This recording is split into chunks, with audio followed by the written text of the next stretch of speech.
I brought my wife to a party, thinking it would be just another night of laughter, friends, and a few drinks. We had been invited by one of my colleagues, and I thought it was a great opportunity to loosen up after a stressful week. She seemed excited as she got dressed, spending extra time choosing her outfit. I didn't think much of it at the time. I just thought she wanted to look good for me. The night began normally. We entered the crowded room, filled with music, chatter, and people dancing. I introduced her to some of my friends and colleagues, and everything seemed fine. She smiled, laughed, and even held my hand for a while. But as the hours passed, I noticed something change. She became less interested in talking to me and more focused on mingling with strangers. At first, I told myself not to overthink it. After all, it was a party. Everyone was supposed to socialize. But then I saw her laughing a little too much at another man's jokes. He was tall, charming, and clearly knew how to grab attention. I watched as she leaned in close, her hand brushing his arm. My heart sank, but I forced a smile and tried to act normal. I decided to give her space, hoping she would eventually come back to me. I spoke with other guests, had a drink, and tried to ignore the nagging feeling in my chest.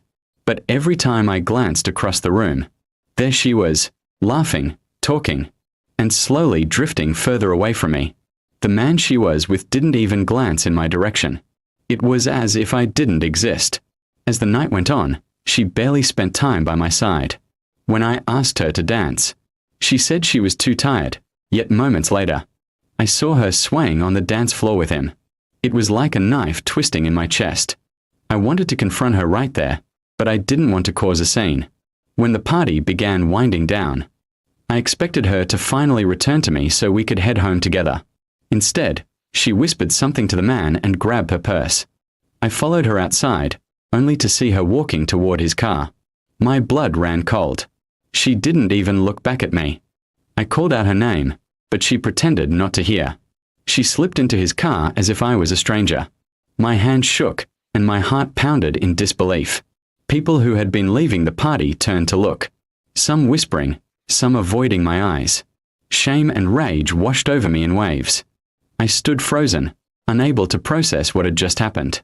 My wife, my partner of years, had left me at a party to go home with another man. No explanations, no excuses, nothing. Just betrayal carved into the night. The sound of his car engine starting felt like a cruel full stop at the end of my marriage. Driving home alone was torture. My mind replayed every detail of the evening. Every laugh, every glance. Every moment I ignored my instincts. I couldn't stop asking myself, was this the first time? Or just the first time I caught her? When I got home, her absence was louder than any argument we had ever had.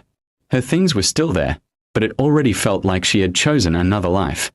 I sat on the couch, staring at the door, half expecting her to walk in with excuses.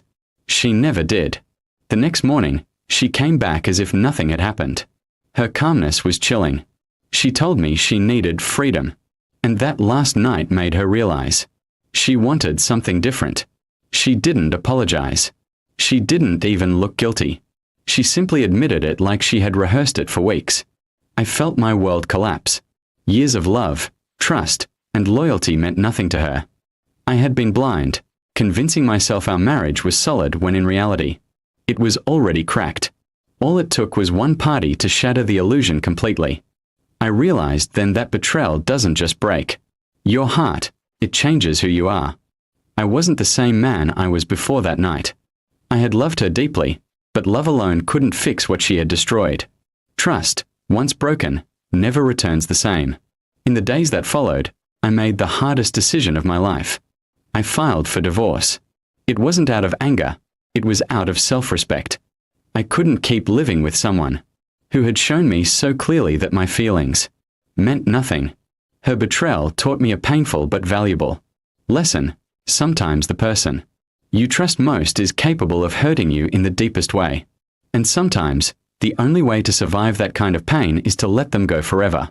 In the end, I signed the divorce papers with a heavy heart, closing the door on a marriage that had once meant everything to me, but had been destroyed in one night of betrayal. And though the pain still lingers, I know walking away was the only way to protect my dignity and find peace again.